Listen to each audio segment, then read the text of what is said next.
This is Joshua Knope with Bar JK Land and Cattle. I was just going to come a little bit about mandatory country of origin labeling. I was going to explain a little bit about why I believe that we need mandatory country of origin labeling.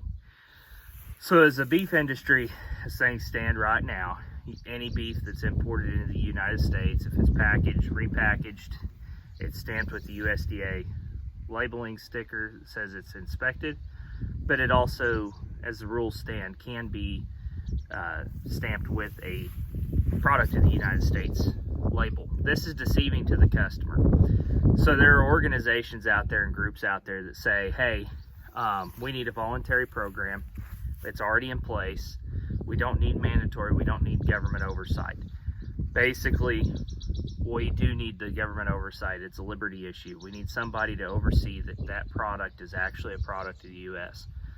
As of right now, cattle coming into the U.S., if they're live cattle, have to be marked separately than U.S. grown beef.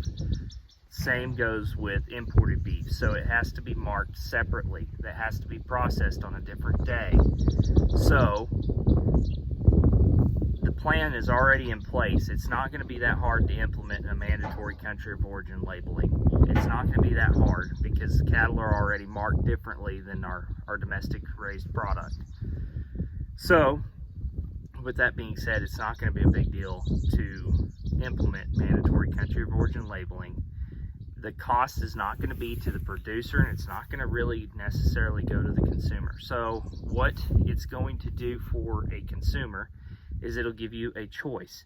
If there's a product with whether it be hamburger meat or steak at the grocery store, if it's not a product of the U.S., it will be clearly marked, and it'll allow consumer demand to take over at that point.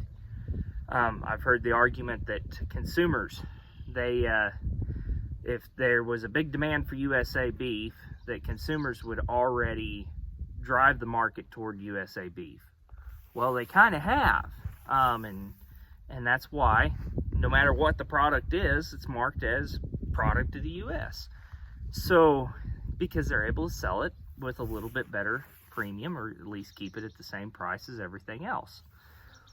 What we're wanting to do is we're wanting to put that mandatory country of origin labeling on there and give the consumer an actual fair choice at the grocery store to whether they want a product of Mexico, Canada, US, and I wouldn't have any problem with Canadian beef.